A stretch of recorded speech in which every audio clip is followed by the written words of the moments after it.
It's the story of how Odd went to war and won. A top-secret unit of combat artists who hoodwinked Nazi forces and helped liberate Europe using little more than inflatable combat decoys and their own ingenuity. En el verano de 1944, un particular escuadrón de soldados estadounidenses llegó al frente europeo para participar en la Segunda Guerra Mundial y ayudar a derrotar al Tercer Reich. Pero a diferencia de sus compañeros, estos no estaban armados con ametralladoras, artillería o aviones de combate, sino con tanques inflables, pintura, madera, efectos de sonido, bocinas o parlantes enormes y un ingenio temerario. Conocido como el Ejército Fantasma o Ghost Army, el 23rd Headquarters Special Troops o 23º Cuartel General de Tropas Especiales fue una unidad creada específicamente para distraer y engañar a los alemanes a través de convoyes falsos, divisiones fantasma, efectos de sonido y muchas otras técnicas. No hablaremos literalmente de fantasmas como Dross, pero vaya que se le asemeja. Si bien la historia del Ejército Fantasma permaneció en la oscuridad durante varias décadas, hoy en día el valor y la importancia de esta unidad en el frente europeo han sido justamente reconocidas. Si quieres conocer todo sobre el Ghost Army que engañó sistemáticamente a las tropas alemanas, incluso en una de las batallas más determinantes de toda la guerra, estás en el lugar indicado. Te habla Jorge Rojas. Bienvenido a Armapedia.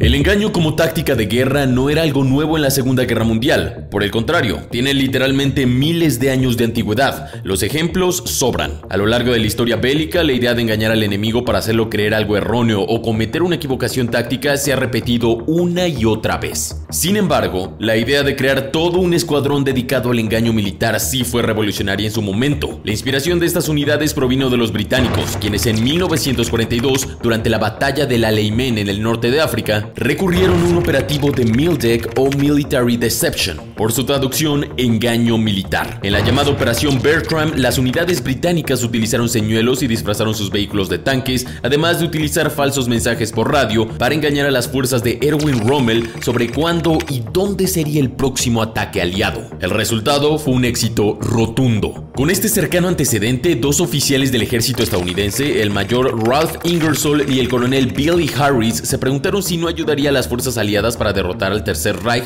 tener una unidad especialmente dedicada al engaño militar. Ingersoll y Harris eran una dupla atípica. Mientras el primero era un célebre periodista y autor de bestsellers, el segundo era un militar hecho y derecho, proveniente de una familia muy respetada en el campo. Esta combinación de ingenio y seriedad fue fundamental para ayudar a vender esta particular idea a los altos mandos militares estadounidenses. Una vez aprobada la unidad, se pasó a la etapa de reclutamiento. Debido a la naturaleza del equipo, la búsqueda fue muy diferente a la militar habitual. Por un lado, algunos miembros del Ejército Fantasma fueron reclutados de escuelas de arte, agencias de publicidad, universidades y otros laboratorios creativos. Por otro lado, otros fueron seleccionados por sus oficios, incluyendo ingenieros, arquitectos, artistas, operadores de radio, pintores, escultores y escenógrafos. En total se reclutaron alrededor de 1000 hombres y 80 oficiales. Y te estarás preguntando, ¿qué carajos hace un escultor, pintor, artista o escenógrafo en el campo de batalla durante la Segunda Guerra Mundial? Bueno, a eso vamos. Esta selección no solo dio lugar a una de las unidades más extrañas, sino que, según el Museo Nacional de la Segunda Guerra Mundial de Nueva Orleans, el coeficiente intelectual promedio de este regimiento era de 119, uno de los más altos de todo el ejército de los Estados Unidos. Una vez que el equipo estaba conformado bajo las órdenes del veterano coronel Harry L. Reeder,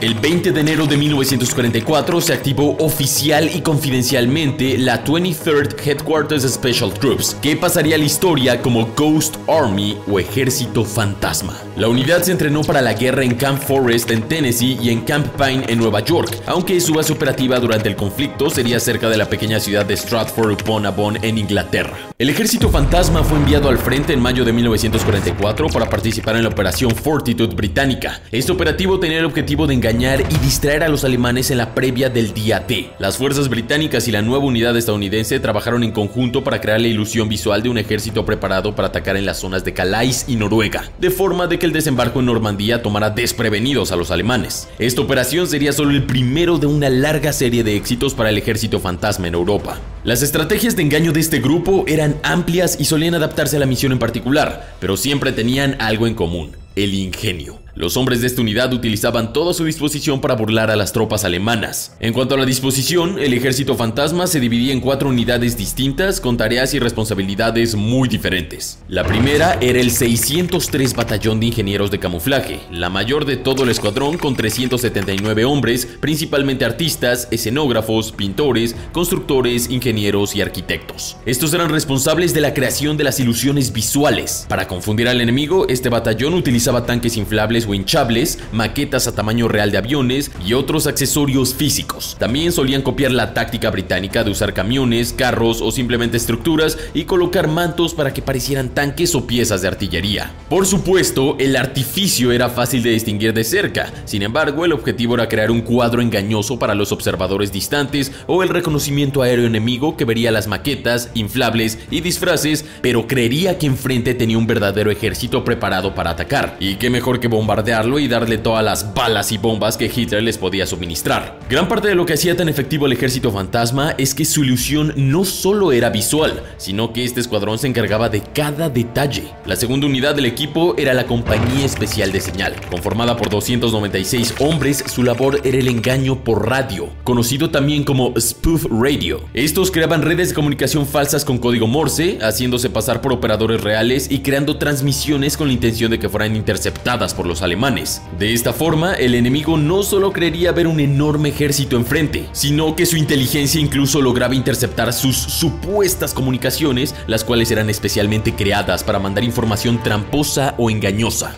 Como si todo eso fuera poco, la tercera unidad del ejército fantasma terminaba de vender cualquier engaño. Esa era conocida como la Compañía de Servicio de Señales 3132. Tenía 145 hombres y se encargaba del engaño sónico. Con una interminable biblioteca de sonidos grabados en la base de Fort Knox en Kentucky, estos reproducían los sonidos típicos de un ejército con parlantes verdaderamente monstruosos de más de 226 kilogramos, algunos de los más grandes y potentes de aquella época. De esta forma, esta unidad hacía sonar a todo volumen los movimientos de una unidad de miles de hombres, incluyendo tanques, soldados construyendo puentes, hombres marchando y hasta un general ordenándole a sus hombres que apagaran sus cigarrillos. El abanico de sonidos pregrabados era tan amplio, tan convincente y los equipos de sonido tan avanzados que el Ghost Army podía elegir a cuánta distancia le harían creer al enemigo que estaban y cuántos hombres formaban sus fuerzas. Y por último estaba la 406 Compañía de Combate de Ingenieros. Con 168 hombres entrenados como soldados, esta unidad se encargaba de proporcionar seguridad perimetral para evitar el avance de espías. Estos llevaban también a cabo tareas de construcción y demolición, siendo de alguna forma el músculo del ejército fantasma. Tampoco es como que estaban completamente desprotegidos, al fin y al cabo es una guerra. Además, miembros de esta unidad se encargaban de ir a bares en las ciudades con parches de divisiones falsas para tomar y difundir intencionalmente información incorrecta. Esto para cualquier espía enemigo que pudiera estar escuchando. Para complementar las técnicas existentes, la unidad empleaba a menudo efectos teatrales para completar los otros engaños. Denominados colectivamente atmósfera, incluían la simulación de unidades reales desplegadas en otros lugares mediante la aplicación de su insignia divisional, pintando la insignia de la unidad apropiada en los vehículos y haciendo que las compañías individuales se desplegaran como si fueran unidades del cuartel general del regimiento. Como pueden ver, el ejército fantasma no tomaba a la ligera su trabajo, ya que sabían bien que no era algo menor. De la misma forma, su labor, a pesar de no involucrar combate directo, era más peligroso de lo que puedes creer. Piénsalo. Por un lado, este equipo operaba peligrosamente cerca de las líneas enemigas, a veces a pocos kilómetros o menos de unidades alemanas enormes y casi siempre superado en número, armamento y capacidades de combate. Solo basta imaginar la respuesta que hubieran tenido las tropas alemanas si se enteraban que había cerca un escuadrón estadounidense diseñado para engañarlos y ponerlos en ridículo. Su furia se habría desatado. Al mismo tiempo, el ejército fantasma no estaba bien armado, más bien todo lo contrario. Los altos mandos estadounidenses no querían desperdiciar recursos y armas tan necesitadas por otras unidades que sí estaban en combate directo, en un equipo que no estaba diseñado para combatir. Por esto mismo, aunque todos los hombres llevaban su rifle o pistola reglamentaria, lo cierto es que carecían completamente de armas pesadas para hacerle frente a aeronaves enemigas, bombarderos, tanques o baterías de artillería. Solo en muy pocas ocasiones contaban con ametralladoras del calibre 50. El veterano del ejército fantasma George Dramis, que fue reclutado en 1942 a los 18 años de edad, recuerda que la mayor parte del tiempo vivía a la intemperie. Dormía a la intemperie y a menudo carecía de suministros adecuados. Fue una época muy salvaje, pero muy interesante, dice Dramis, que ahora tiene casi 100 años de edad. Se oían combates todo el tiempo,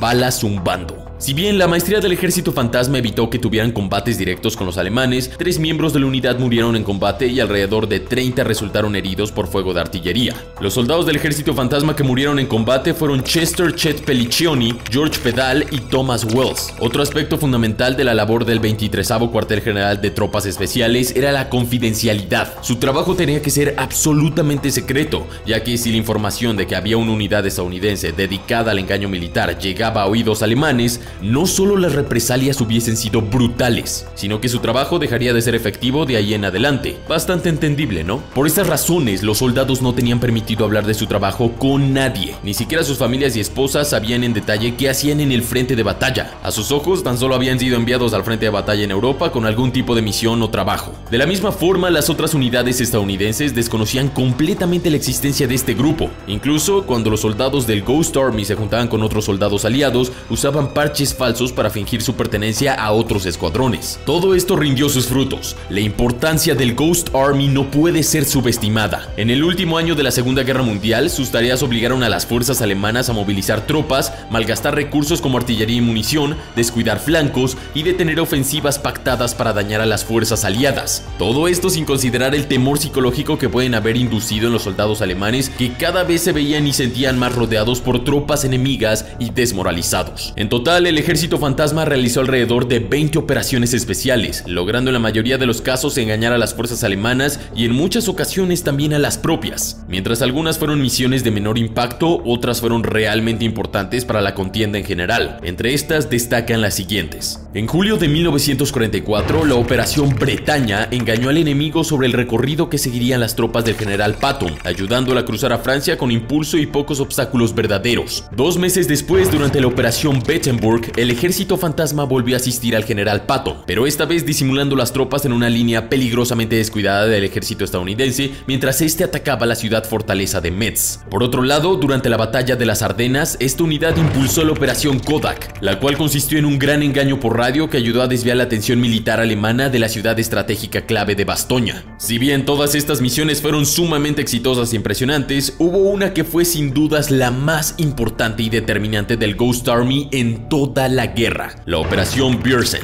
Esta tomó lugar en marzo de 1945, mientras el ejército estadounidense y el británico se preparaban para cruzar el río Rin, entrar en territorio alemán y avanzar hacia Berlín. Las fuerzas aliadas necesitaban una distracción para lograr ese cruce exitosamente y sin grandes bajas que los dejaran debilitados para el resto de la campaña. Allí entró el ejército fantasma. Estos usaron todas sus artimañas a disposición para engañar a los alemanes sobre la parte concreta del río Rin que cruzarían los aliados. A través de 600 tanques inflables y disfrazados, complejos engaños sónicos y tráfico de radio falso, el Ghost Army logró engañar completamente a las fuerzas alemanas, que creyeron que 40.000 soldados aliados se preparaban para cruzar el río a 16 kilómetros al sur de donde finalmente fue el cruce real, el cual se dio con escasa resistencia, esto para sorpresa de las mismas fuerzas aliadas. De esta forma, las tropas alemanas desperdiciaron una de sus últimas líneas de defensa importantes para mantener su posición contra solo 1.100 hombres armados con tanques inflables, pintura, altoparlantes y códigos Morse falsos. En una entrevista en 2019, Gilbert Seltzer, un ex soldado del ejército fantasma, relató la operación. El objetivo era alejar el fuego de la batería real hacia nosotros, dijo Seltzer a NPR. Por ejemplo, cuando se cruzó el río Rin, pudimos hacer que el ejército alemán se reuniera frente a nosotros, disparándonos. Y cuando se hizo el cruce real a 32 kilómetros al norte, prácticamente no hubo resistencia. Al finalizar la guerra, la unidad regresó a Estados Unidos y fue desactivada tras la rendición japonesa. En total, se calcula que el ejército fantasma salvó un estimado de entre 15.000 y 30.000 vidas de soldados estadounidenses y aliados. A pesar de su rol clave en la victoria, los hombres de la unidad juraron secreto y toda la documentación sobre el Ghost Army fue clasificada. Durante décadas casi nadie supo de la existencia de este escuadrón y su importancia en una de las contiendas militares más grandes y determinantes de la historia humana. Recién a mediados de los 80, la revista Smithsonian publicó un artículo que dio a conocer las hazañas del 23º Cuartel General de Tropas Especiales. Desde entonces, estos han sido revalorados y honrados por su servicio, incluso recibiendo sus miembros la medalla de oro del Congreso estadounidense. De igual modo, existe una exhibición en el Museo Museo Nacional de la Segunda Guerra Mundial, ubicado en Nueva Orleans, en Luisiana, Estados Unidos. Cuando se inauguró esta exhibición asistieron miembros aún vivos del Ejército Fantasma, y son muchas de estas escenas que estás viendo en pantalla. Por otra parte, la influencia del Ejército Fantasma y sus técnicas de guerra siguen vigentes incluso hoy día. A pesar de los avances bélicos de estas décadas, el uso de hinchables o inflables sigue vigente en la guerra moderna. Algunas empresas se dedican a fabricar estos decoys, o sea, señuelos, no solo para el combate,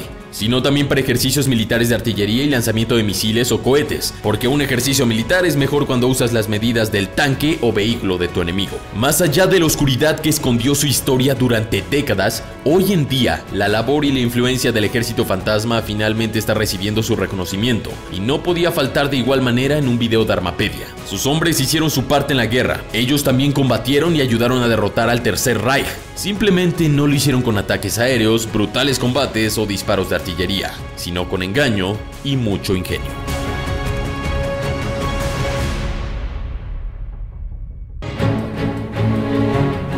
Eso ha sido todo, suscríbete y activa la campana de notificaciones. Sin más, mi nombre es Jorge Rojas, esto es Armapedia y te deseo un excelente día.